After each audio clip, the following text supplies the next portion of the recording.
Hello, hello. Hopefully sound has come through. Man, every time, I was telling David this earlier as we were listening to the music, it's such a bop. Whoever chose that music chose it well. Oh, man. So today we have more of a beginner beginner content. So if for those of you who are maybe new to SQL or new to Timescale, this is kind of probably geared more towards that audience, and we'll show some fun techniques. But welcome to the second episode of Linear Tig regression. I still love that name, is just fantastic. One of our coworkers, Rob, came up with a great pun, which is great. Yeah. I guess first off, we could introduce ourselves again, because that's probably always a good idea. I'm David Kohn. I'm a senior software engineer here at Timescale. Mostly on the toolkit team right now, but I've been sort of moving into an education-y role, so I'll be doing some more of these types of things. I'm really excited that you're going to be like coordinating education stuff, because you are very good at it. For anyone watching who has not read one of David's blog posts, you're missing out. Seriously, you need to read them because they're great. Thank you, Miranda. I always learn so much, which, it's awesome. And my name is Miranda, and I'm a developer advocate for Timescale. Super excited to be a part of this team and learning a lot, because I come from actually a mathematical data analysis background. And so getting into like the nitty-gritties of a database is newer to me. And I absolutely love learning all about the awesome stuff that Postgres and Timescale gives to its users. It's just really cool, and I have a lot of fun with it. So this is me, like a lot of like this whole, so the show that I'm doing today is based off of a blog series that I'm working on. And really that blog series is all about like, wow, this functionality is really cool. And this is how like how I enjoy using it, and kind of what I love about Postgres and TimescaleDB functionality when analyzing data. So yeah, I will share my little PowerPoint. So yes, today we are discussing evaluating techniques for kind of like data analysis, but all things that you can actually do in your database directly, instead of, this is something that I used to do. I used to take either like CSV files or things like that, or like, pull data from an API, whatever, and then insert it into Python or R and do all my, evaluating, cleaning, transforming, modeling tasks all within Python or R. And while they are fantastic tools, I love Python and R. I think they're both amazing. I personally find that doing a lot of the analysis in the database can be far more powerful, and it like helped save me a lot of time. So really that's kind of today is looking at the evaluating techniques that you can do within your database directly, which I think is very cool. So this is just some kind of a quick breakdown of what I want to do today. So we'll look at really basic SQL, and then just briefly discuss it. Then we'll look at some like simple SQL queries, and then we'll get into like some more advanced queries. And if we have time, depending on where we go, maybe some general exploration. So that's kind of the goal. So let's jump over to dbeaver. And this is a great tool that I have used a lot. I'll put the little banner for if you are interested in using this tool. It's just a really nice UI for working with a database. And that's, I'm sure everyone else has like a different tool that they use, I'm sure. But at least I think David uses potentially a different tool, or he like does it in the term, like, yeah, with like just directly in the terminal, which is also great. But I usually use PostgreSQL on Mac. Okay. That's the one that I like, but you know, people Nice. sort of like what they like. So whatever works for you. That's very true. Okay, so I'll take that off the screen. So first off, as you can see, right, this is like very basic SQL. And again, this is just a refresher for anyone who is newer to kind of the database space and you're interested in learning and using kind of the power of Postgres and TimescaleDB. This is kind of for you. So for anyone that's more advanced in SQL knowledge, bear with us. So, right, these are really the basic kind of like meat of the keywords that you can use to query data out of a database using SQL. So select is like you're choosing what columns or maybe functions or aggregates, what to select from those, like selecting specific columns, selecting functions acting on columns. So this is kind of how you decide, I want to select and show X type of thing. Usually it's columns, but it could be, you know, it gets pretty crazy once you get to know more and more SQL functionality. From is if, you know, many cases will be from a table. So you're selecting columns from a table. And so this is just kind of a basis of how you build a lot of your queries, kind of a blueprint, you could say, on how to build queries. Join is how you join two tables together. Again, this is something that I talk about in my blog post, and I'll actually, I'll put up a link to the blog post that I wrote, kind of really getting into a lot of detail that I'll go over today. So I'll just leave that up for a minute. And right, what's great about SQL commands is that they're pretty, they're easy to understand, in my opinion, versus like Python code. You know, it's very intuitive. You're selecting columns from a table or joining two tables together.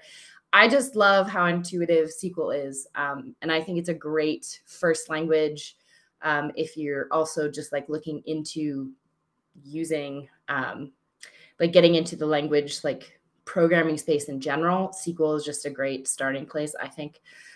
So where this function was picking back up after my little tangent, I apologize. I just love the tangents. What can I say? So where and actually having both of them are kind of filtering keywords. So maybe like where a column is not null or where it is null, you know, who knows? What you can play around. Similar thing with having some kind of, you know, expression that tells you what you want to, how you want to filter the data. Oh yeah. In particular, just so folks know, having is specifically is for aggregates.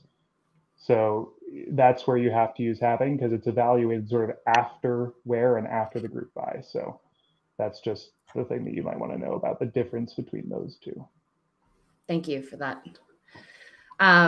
And then, yeah, group by is usually, it's like you're grouping by some values within a column. So it's usually, well, it doesn't necessarily have to be that either. But like, for example, you might group by values in a column. Like if they're categorical, say that you have like 3 device IDs and you want to like sum over this like energy column, which is kind of the example that I'll show later today. But then you group by the device, so you can get some of the values per each device. So it's, again, pretty self-explanatory. Order by, again, it's like how you want to order your data.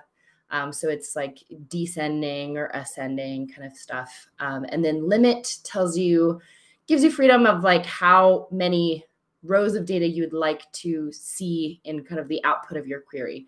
So if you want only to see like the first 10 or 20 rows of data, you can say limit 10 or 20. So it's kind of a basic breakdown. I don't know, David, if you want to throw in anything else. I mean, we can discuss a little bit, like, so just to clarify on the where and the having, so just to sort of illustrate the difference between them. So the where clause applies to the rows before you do an aggregate operation. So if I do the sum of a column in a table where, I don't know, where time is greater than X, I'm going to get all of the rows going into the aggregate where time is greater than X. But if I wanted to do something like where the sum is greater than X, I can't use where because that's evaluated on the rows before they go into the aggregate. I have to use having. So if I want where the sum is greater than X, I would say having sum greater than X. And so that's the main difference there. There are some other clauses, but we may want to avoid window functions for now. You can add those in at some point, but this is a great overview of some of the most common clauses you'll see in a select statement. I will say, I don't know if you introduced them at all here, but I think with clauses are great to know about as a basic thing. And a with clause is basically just defines a CTE. So it defines sort of a step in your calculation. And you just basically can wrap another select statement in parentheses and give it a name, and then you can use that as a table. So we might do that somewhere. Boom. Look at that. So I'm skipping ahead. I will stop and just let you go because no, it's awesome. with is very useful. And like it's a great tool to use. So thank you for mentioning it, because I do mention it, but I didn't describe it there. So I appreciate it. So again, starting off very simple, and we'll build things up together. So, right, if I want to select everything, so this is a nice little tool, a quick kind of cheat for how, selecting all the columns within a table. You can just use star. So that's anytime that you see me show today, select star, that's just saying select everything, essentially. And so I'm selecting everything from my power usage table.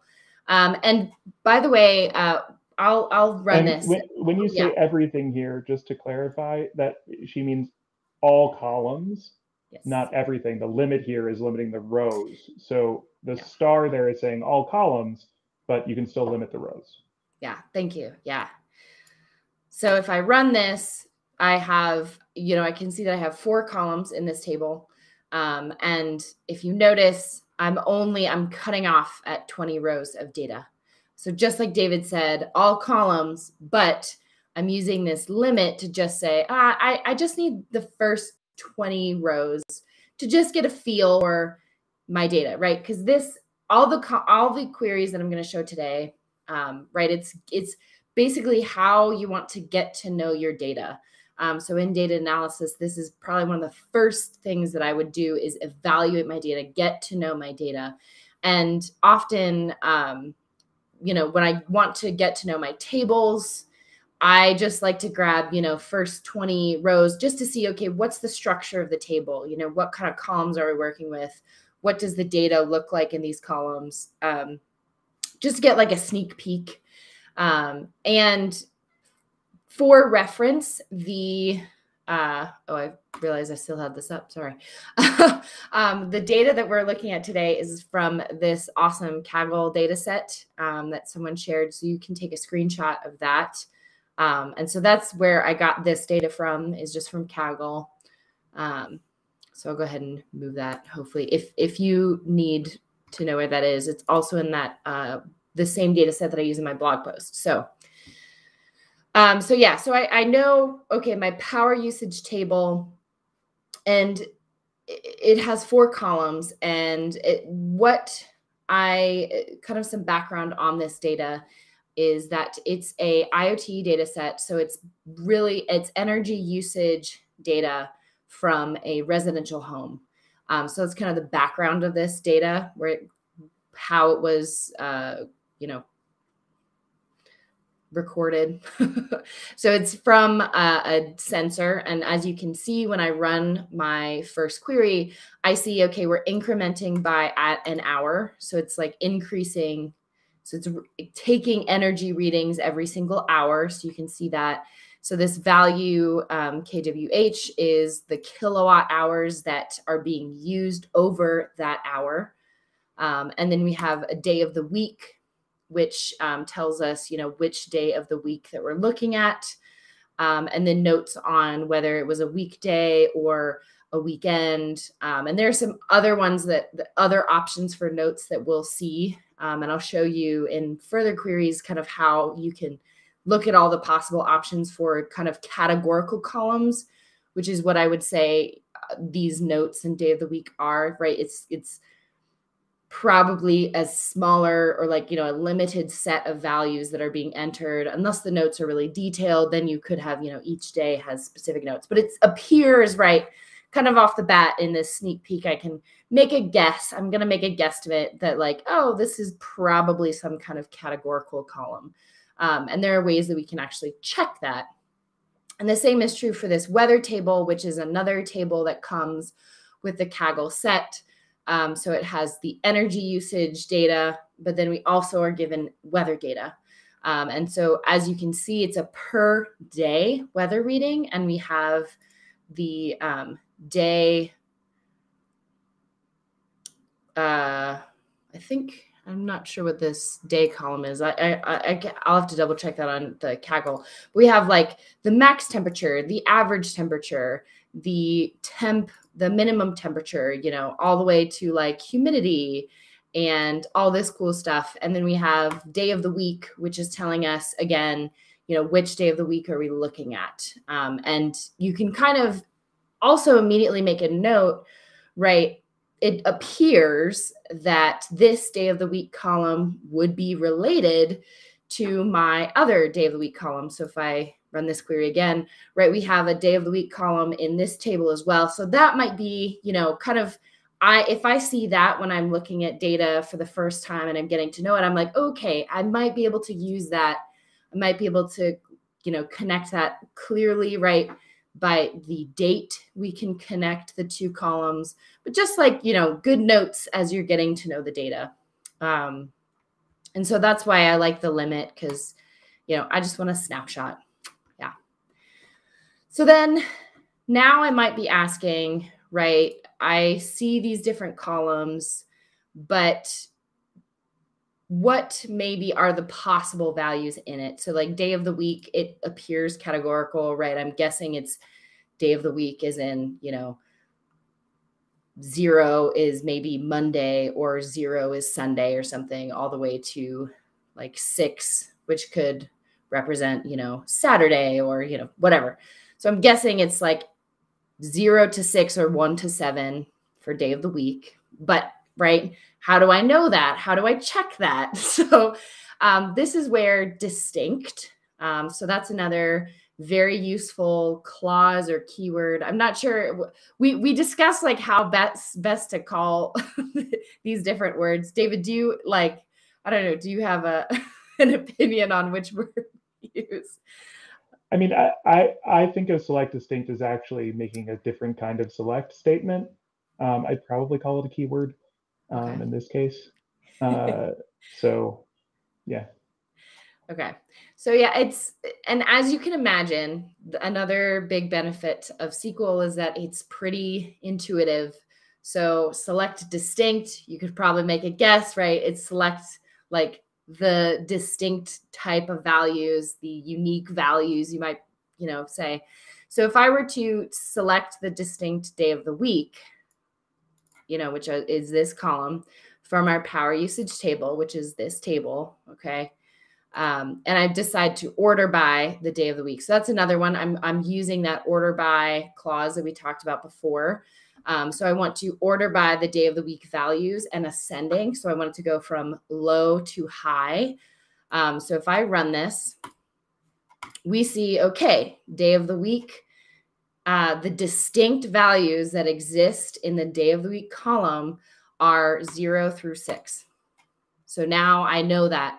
And I added this other query, because you might ask, you know, instead of doing distinct, and then I'll run this too. So this is the distinct notes that appear in the notes column in my power usage table.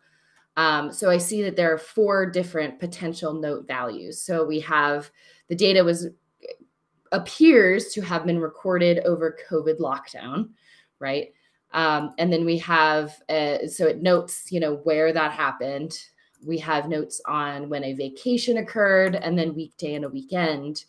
So you might be asking, well, why can't you just do both columns, select distinct from both columns at the same time, right? You might ask like, oh, why can't you just, why do you have to separate out the queries like this? And I did that because if you were to say select distinct day of the week and notes from our power usage table, what it actually does is gets now the distinct pairs of data from, you know, the 2 columns. So, which might be really useful. Like I use distinct across multiple columns, but it's a different query, right? It's getting me different information. It's getting me the unique set of values that occur across, you know, all of these columns combined, right? And David, feel free to jump in if you like want to make any notes, because David is a like very, very knowledgeable and have like SQL user and has used it for a long time. So. Sure. Why don't I actually? So I was just sort of as a bit of an extension here. So maybe we're getting out of some of the basic stuff, but I'll quickly let me just go for it. That. And then let me move this over. So there's a couple things that I wanted to quickly show. So one thing would be that it can sometimes be useful, instead of running the select distinct, to actually just, so it's effectively very similar to running a select group by, right? So I could get the same results as select distinct if I just remove my aggregate here and said, okay, well, if I just want the pairs, right, that's what I would get by just doing a select and a group by. If I want some more information, and sometimes this is very useful for me, I want to know what the common values are. So I might do count star, right? And then I could order by day of the week. I can do that in my thing, or I can do it here. So by the way, just to note, like one thing that we could do if we wanted to eliminate some of the ones that don't occur all that often would be to say, well, okay, this is where I could use my halving clause. And I could say halving count star greater than 200, right? And that would eliminate some of the ones that are used less frequently. I get fewer rows that way. You know, that's just an arbitrary thing. You could do it some other way. Another thing that we can do, though, if I want to get at the same time, not just like the values of one and the other, I want counts for all of the distinct categories. I can do a special thing in my group by. I can do group by cube. And this does all of the patterns that you would have. So let me show you what the results are on this. And I'm not sure if that's going to be big enough. So if I show you what happens here, so I'll order by day of week. So that's going to give me day of week 0, right? And I'm going to see vacation, COVID lockdown, weekday. And then I have one that's null. That means that that's the sum of all of these.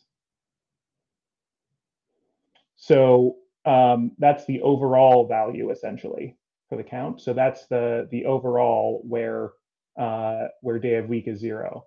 And then you'll also see that I get for this, I also get some where the day of week is null, and I have weekday, vacation, COVID lockdown, and weekend. And so that gives me a count for each of those alone. And then I have one where it's null, null, and that gives me the overall count of everything. So that might just be a useful thing to note here as a, you know, this is, again, a more advanced feature, but something fun that you can do. So that's all.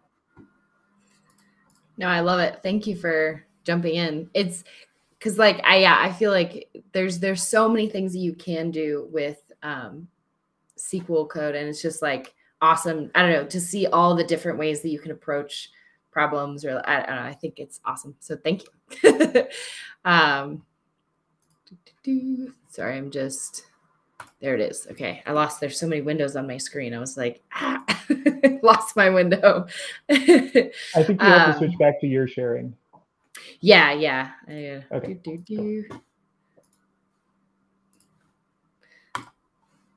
There we go. Okay. I got the windows sorted out. Just the struggles of having one screen.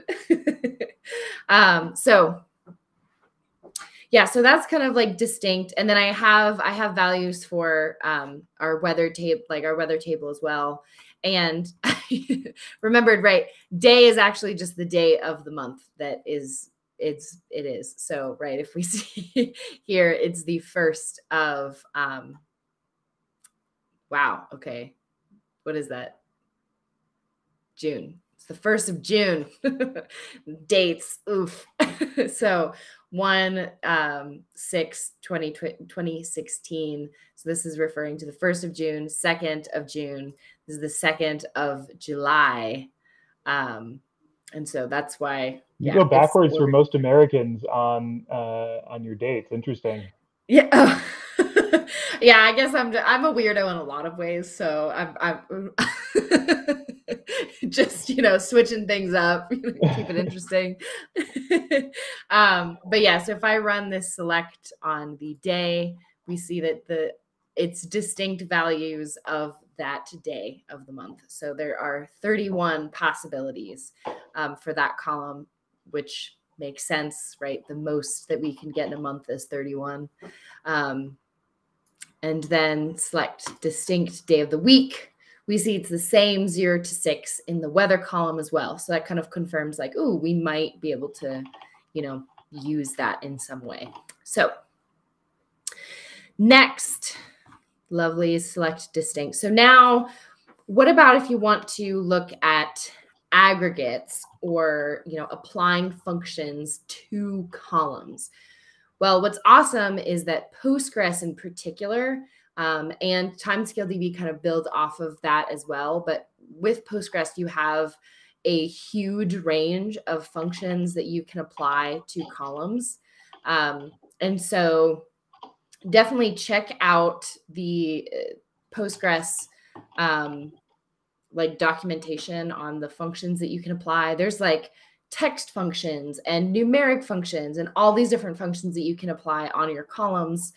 So something that you may do in Python, you could do just as easily and sometimes even faster right in your database, which I think is very, very cool and super useful. So for this next query, what I want to look at is, so, I kind of am getting to know my power usage table, right? It has the information on for each day, how much energy is being used, and like the day of the week that is applied to that date as well. So a question that I would personally have when I'm looking at power usage, since it's being read or it's being recorded per hour, right? Maybe I want to know, okay, but what about like over a day? Like how much energy did this person use, this household use over one day? And maybe even like, the question of like, did they use more energy on a weekend or did they use more energy on a weekday? And so that might be a question that I have when I'm looking at this data. And so what I want to look at now is I want to get the sum of energy that's used in total for like each individual day of the week. Because maybe they tend like over all this time that they've been recording data, did they use more energy like combined on a specific day, versus another day? So again, like it might be more useful, like you can build on this later on and say like the average of the sum, per week, who knows? But like for this one, I just want to take across like all the time that they have recorded, what's the sum of the energy used, but then grouped by individual day. So if I run this, I have, 7 different values. And so in this case, 0 is tied to Monday. And so 5 and 6 represent Saturday and Sunday.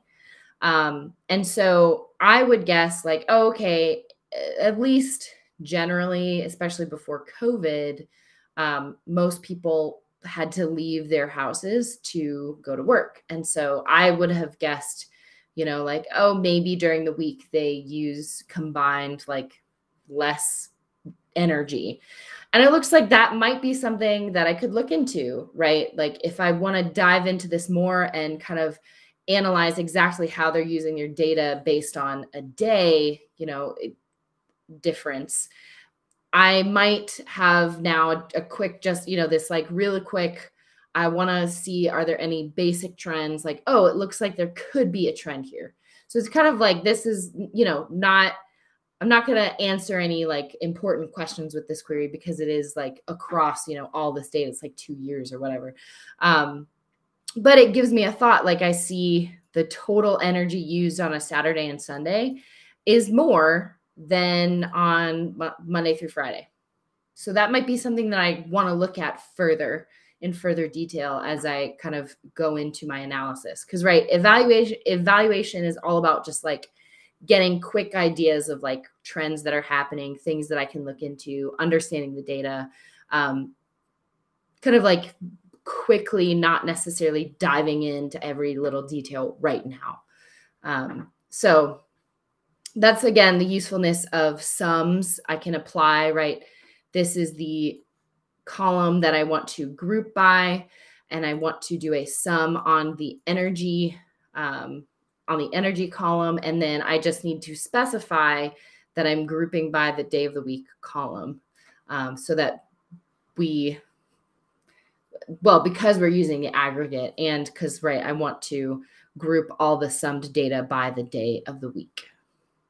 So, and then I just threw in an order by the day of the week ascending, just, because 0 to 6, I figured that's a better way of looking at it than like 6, 3, 2. Yeah, so that's that.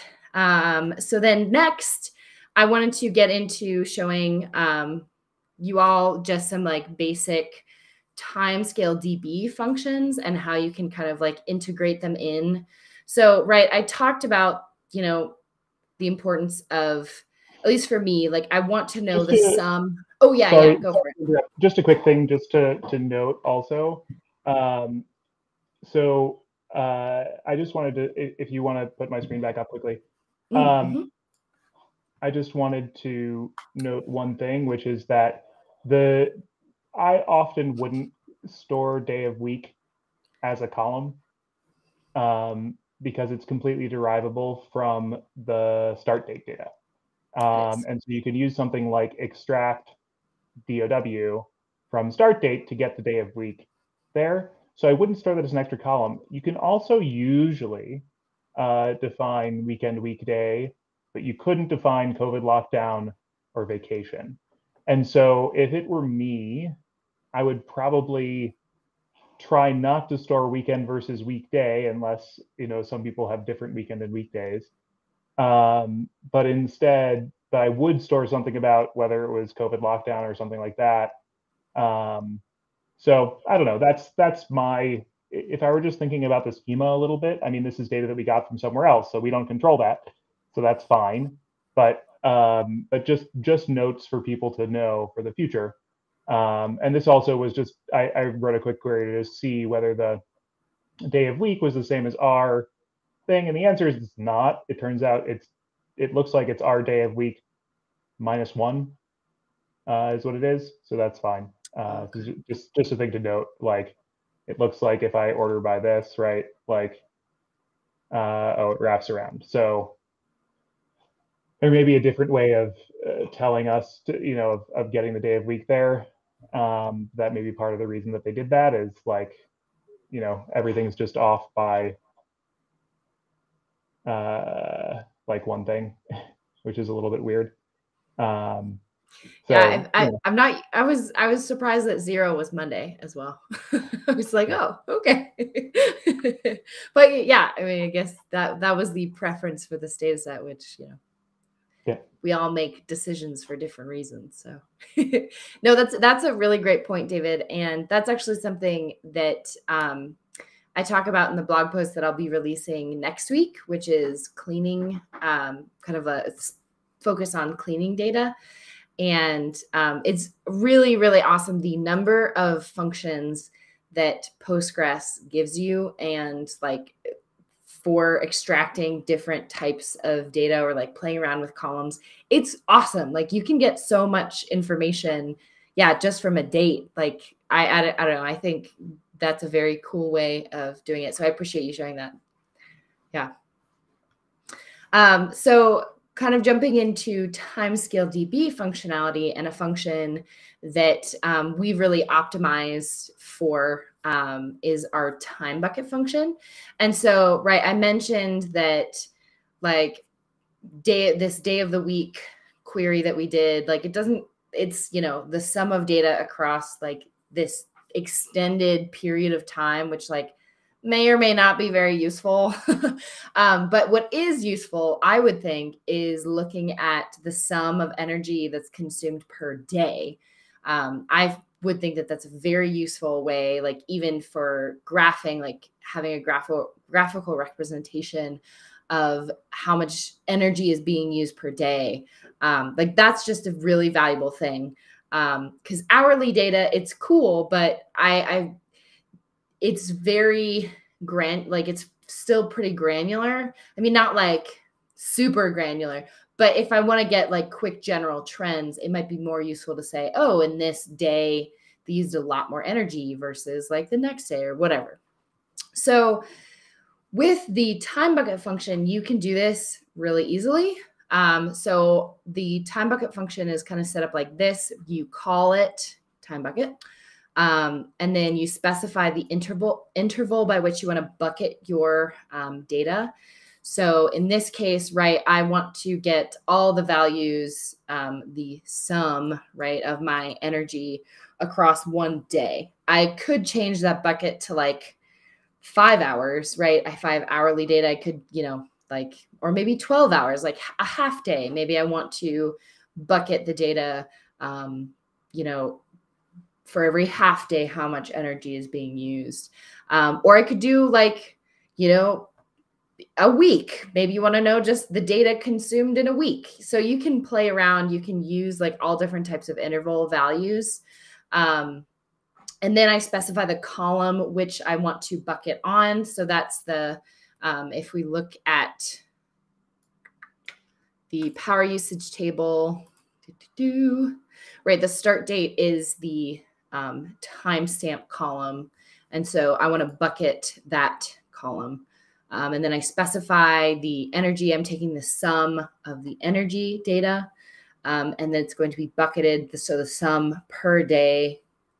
And then, from my power usage table, and then I group by that bucketed day. And so I just renamed it with this as keyword, I guess. And that's like how you can rename columns. So again, like in Python, sometimes I would have to change column names, and it was kind of a pain. And what's nice is that when you query data in SQL and like from Postgres, you literally, to change the name of a column, you just throw it in as, like, it's super easy, which I think, again, is like really nice. Yeah. So then I can group by day. So if I run this, I see that per day, I'm now getting a sum of energy. And this is just kind of the way that we show it is it shows the date, and then it's showing the first kind of time period in the bucket. So it's like the 0, the 12 a.m. And it goes until the 11:59, 59 of the, like of the next day, or to like the end of the day. And then as soon as it hits 12 a.m. again, it starts the new bucket. So that's kind of, what we're seeing here. Cool. So then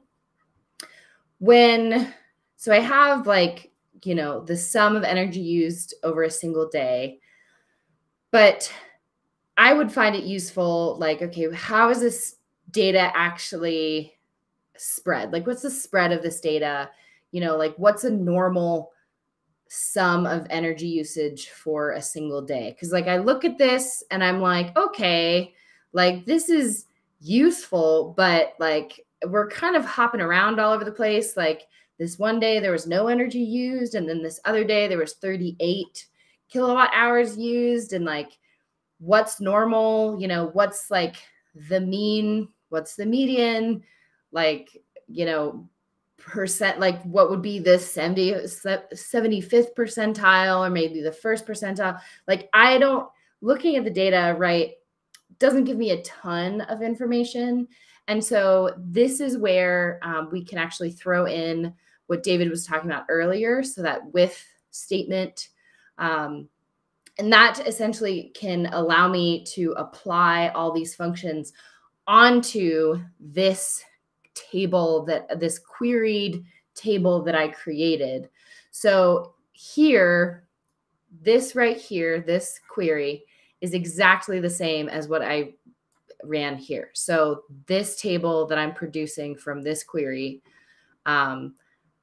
is like this exact same query that I have written out here. So since I want to use more TimescaleDB functions, and so specifically our hyperfunctions, which are very useful for like, if I want to grab percentiles, or, I want to get the minimum value or the maximum value in an efficient way. I want to apply it onto that kind of this aggregated data, this aggregated table that I created with this query. And so this with statement essentially says, I specify a new name for this, produced table, this produced aggregate. So I'm calling it power usage sum, because it's the sum of the power usage over like each day, as the query for the table that produces, this data. It essentially says like you almost create like a pseudo table on the fly, that then in this statement, this select statement, I can call my previous query as like a table. Hopefully that makes some sense. But so it's almost like I'm creating this, like, I don't know, David, if you have another way that you would want to describe it. So it's very similar to creating a view, if you ever done that. So I could do the same thing by creating a view. So I could say create view power usage sum as select blah. And this is sort of like creating a view in your inside of your query. Another way to think about it is it's actually just a sub-select, if you've ever done that, or essentially a nested select query that normally would live inside of the from clause. But I find it really, one of the things that I don't like about SQL, honestly, is that if you have lots of nested selects in your from clause, you sort of have to read it from the bottom up in this like weird sort of spiral. So I find it nicer to have with clauses, because they just go at the front. And it used to be that they were optimized differently, and you can still do that if you want to. If you want to materialize a with clause, you can do that. You can say as materialized, so with power usage sum as materialized, and then it will actually sort of materialize that query before going on to the next step. It acts as an optimization barrier. But otherwise, they're just treated just like things in the from clause if you don't have that materialized clause. And that's, I think that started in Postgres 12, but don't quote me on that. It could have been 11. Could also have been 13, so who knows? But yeah. So. I'm quoting you on it. No, I'm just kidding. You said it, so it must be true. Just kidding. So actually, I'm going to put up the hyperfunctions docs because, so this kind of like this next query, and I'm going to make this smaller because it actually outputs one row of data. So that's kind of nice. So essentially, I want to go through kind of what I have here because there's a lot of words. I'm sure for anyone that's like more of a beginner, you might be scared of this. I don't know, that maybe that's just me. Whenever I first see like queries of someone and like there's just lots of things, I'm like, oh my gosh, what's going on? But really what I'm doing here is I'm using our hyperfunction. So most of these I'm using our approx percentile hyperfunction. And these are two-step aggregates, which I actually also have the blog here for the two-step aggregates to explain like how this works and why we created it and like how efficient it is. And this is actually a blog post written by David. So yeah, I really love our hyperfunctions. Things that, again, I would normally have done in Python, not knowing that I could get that information in, directly from my database. Like the hyperfunctions unlocks a lot of that, which is really cool. Like to be able to see the percentile spread of my data directly in my database. Like that's really cool. And it's pretty flippin' fast too. So it's, might have like a bit of like quite a few, it's like a long statement, but it really breaks down into this approximate percentile function with this percentile aggregate function that's acting on my sum data. So from this, right, this is kind of the table that I'm applying all these hyperfunctions to. So essentially, I want to know, right, the spread of this summed energy data. And so what I'm doing here is using the approximate percentile function to get the first percentile, 10th, 25th, 50th, which is actually just the median, right, all the way to 99th percentile. And when I run this, I'll go ahead and run it to kind of like walk through, because sometimes percentiles, like if you have not been doing statistics for a little while, you may forgot about like how they work. But essentially, like if I look at the 25th percentile value here, this means that Miranda, do you want to pull off the two-step log? You're just blocking your... Oh, yeah. Thank you. Yeah. So here, this 25th percentile, essentially saying that 25% of the data, that exists, in all of the summed energy over each day, 25% of those summed values are going to be less than this value here, this 6.99. And if you look at the 50th percentile, which is the same as the median, right, it's saying that 50% of your data is going to be less than 16 kilowatt hours summed per day usage, and 50% of your data is going to have greater summed energy values per day. Okay. So it's kind of, that's a quick way of understanding the percentiles, but kind of the why I like to do that off the bat, look at the spread of data, is I get a pretty good idea that, like, okay, most of my data, 90% of my data is going to be less than 38 kilowatt hours. So there's like quite a few values here. I mean, like, at least somewhat significant amount that is like in the 10%, and it's way higher. Like 10% of my data is like really, really flipping high compared to what like most of my data is, so that's like, it's just like gives me a good idea of like, okay, I have some like high hitting summed values for some days, like that might be something that I want to look into and try and understand like what happened during those days that they used so much energy.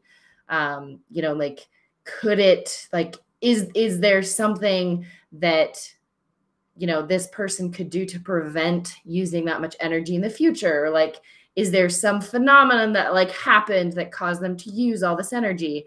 So, you know, this just gives me a quick view of like, okay, with my percentiles, I can see that I do have some very high values for some like a few numbers or like a few days. And so I probably want to investigate that. That's something that I probably want to look into.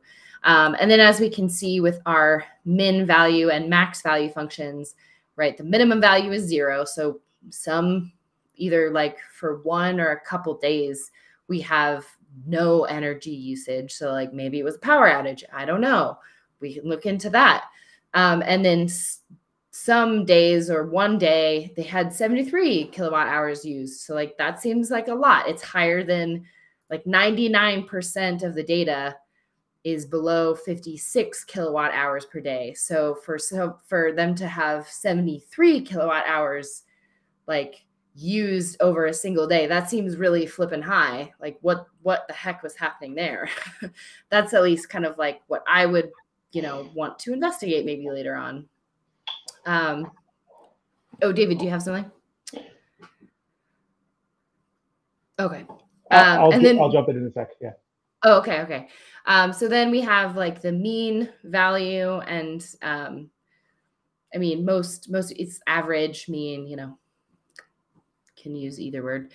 So then the number of total readings that we have. So we have 1,498 days of data recorded. So that's how many exist in this, you know, day bucketed summed day table. And then the interquartile range is 21. And so for the interquartile range, you can use that to calculate outliers, which I probably will do, you know, later on. If I were to continue with my data analysis, I would want to know, right, are there outliers? So I can use the interquartile range to calculate some of the outliers or potential outliers. So that's kind of like the hyperfunctions, like a quick show of the hyperfunctions. There's one more query that I have to show. Did you, David, want to put any comments in here while we're here? Yeah, so I think while we're here, so just so folks know, one thing that I would probably do if I were writing this query, so because you wanted the min and max val, I would either just use min and max for this, or I would use tdigest as my approximation method throughout.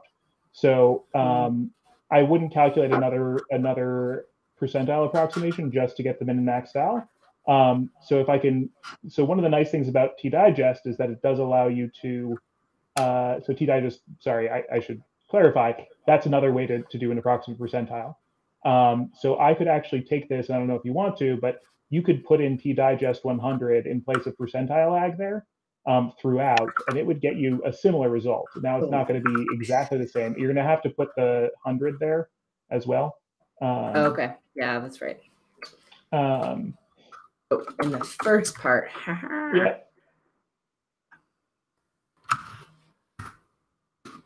Just copy this. So then we could just do one approximation and get those values out as well. And you can also do that. And yeah, if you want to do it in the other percentile, but it doesn't matter. It's down below. I think it'll do that for mean as well. It's fun to show. Yeah. So anyway, so let's see if that works. I think there's still a percentile ag with mean, but oh, did I miss? I may have missed one. Oh, there it is. Haha. Boom. Great. So that's how I would do it. So that just is a little bit more efficient potentially, and it's going to create a pretty good approximation. The min and max val are exact. The mean is also exact. And then and num vals is exact, but all the other things are approximations. So they aren't going to be the exact percentiles. If you wanted the exact percentiles, you could, there are some Postgres functions that you can use for that. We also have a blog on this that we can put in a note somewhere if folks are looking for it. So that's just a note on how I might, how I might do that. But I can definitely understand wanting to put a percentile. I like to show people that as well. So yeah, that's all. No, awesome. Yeah, that's because like you said, yeah, because then it's like that heavy, because like the aggregate function, right, is the heavy lifting kind of function, and only having to run one heavy lifting function as opposed to like the tdigest heavy lifting function and the the percentile like heavy lifting function. It's like now we only need to do one instead of two. So that's a great point. Yeah. Yeah, and for this, I mean, this is a relatively small data set that we're working with, but you would probably notice a difference if we were working with a larger data set in terms of speed, et cetera. Yeah, so just a thing to note. Awesome. So then the last thing that I want to show you is, again, like I'm a huge fan of Python. I love Python. And honestly, like graphing a histogram in Python is probably, not even probably, it's definitely easier code-wise to do. Like I could just, pull out this table. I could use this query, send this, put this query into Python and, have it run that query on my database and pull that data into a data frame and then create a histogram from that data frame, right? That is a totally valid and honestly very easy way to do a histogram. But just for kicks and giggles and to show if you didn't want to write a script and connect to your database and you're just exploring in your database right now, you actually can create a histogram in your database, which is really cool, I think. And really, this is like a lot of code. Like it's more, this is definitely more complicated. This is not an improved code way of making a histogram. But if you, want to see a histogram in your database really quickly, and you just kind of want to get a feel for your data again without leaving the database, you can choose to use this. So this is just kind of like a fun extra query in case you want to see a histogram in your database. So what I do is that I use that select statement. So here we're using the with kind of setup again. And so now I'm actually going to create kind of like two different tables that I want to pull from in my main select statement here. So essentially what I'm doing is creating like this table and this table to then use kind of in this last select statement. And what's cool is that, as David mentioned before, this table would have to be nested within this table, would have to then both be nested within this table or this query, if I were to do it in like the traditional like way of putting them in the from here. But because I'm using with and at this like with statement kind of setup, it makes it a lot more readable. So I'm taking kind of my summed value per day table, and then I'm going to use a TimescaleDB function called histogram. And I'm going to, from my summed daily table up here, so like from my summed daily query, I'm going to create a histogram output. And I can actually show you what this looks like if I just comment that out for a second and I run this. So this is what kind of the output of this query will give me. It's a histogram function that essentially creates the set of kind of like the bucketed values that you would have see in a histogram. So like the first bucket will have 0 values. And then the second bucket in my histogram would have 83 values. And the third bucket in my histogram would have 104, and so on and so forth. So this essentially gives you like the values that are associated with the curve of the histogram. But right, you might, you know, looking at the numbers is not great. It's, you know, if you're a visual learner, which I'm very visual, it's much easier to see like kind of the curve of your histogram visually rather than numerically. So then I can apply this output. I can unnest it and actually show the histogram in the database. So that's what this last query statement is doing, is that it's then pulling from my histogram query here, and it's unnesting the values. And then I just am creating a series to show kind of where the buckets begin and where they end. And I can run this to show you exactly what I mean by that. So if I run this, oh no. Well, that was anticlimactic. Where did it go? Okay, there we go. So it actually, I can like show the histogram here. And so that's what these values are. Yeah, yeah. Oh, so yes. Input. One thing I would say here, so if you want, especially something like with the bucket starts on this, I would definitely say file an issue on the toolkit and ask for it. Like this is definitely something that I think the toolkit team would want to make better. If like you're having to derive these bucket start times in that weird query, like that's not something that's not a great user experience, and we'd love to like, you know, seeing that you want that is really helpful for us. So please do file that. And for all of the folks who are watching, when you discover something like this, like please do that too. That's really helpful. That's exactly like on the toolkit team, the sort of stuff that we want to be working on to try and make these things easier. So as you discover these sort of usability issues and things like that, those are really, really great issues to file. Awesome. And we can, so that we can help work on them. So yeah. Also, I mean, like if this sort of thing where like essentially drawing a histogram in the display is something that people like really want, we could even do a function to do that like more directly rather than having to do a whole lot of extra stuff here. So yeah. Yeah, I mean, yeah, thank you for bringing that up, because like that's something, at least for me, like if we could expand on the histogram function and I could just like call it and it makes like does this for me, that would be sweet. Just because it's really nice to have like quick access to a histogram. Just because visually it helps me see like, oh, like the data is clearly really dense, you know, up within, and these are the like David said, I generated kind of the bucketing start values myself using the data that I have. And so like about this bucket goes from 0.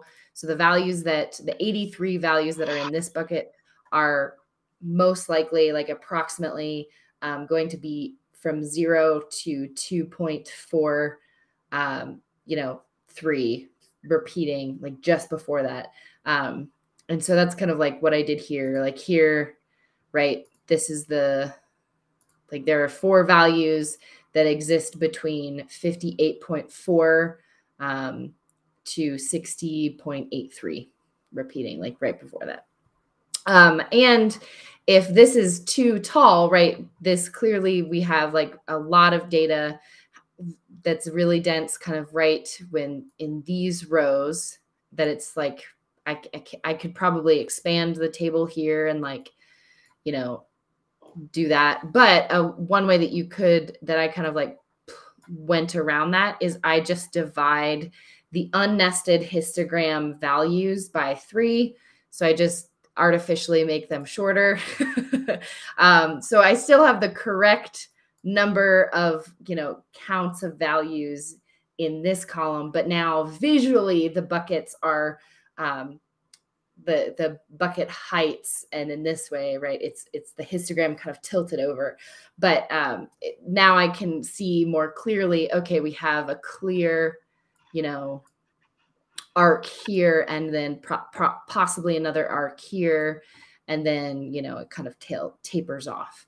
But yeah, so that's just like a fun way, and I will be reporting to Toolkit like how they could possibly improve the histogram function to include some of this stuff like without me having to do it myself. So maybe in the future, it will be just as easy to do a histogram in your database as it is to do it in Python.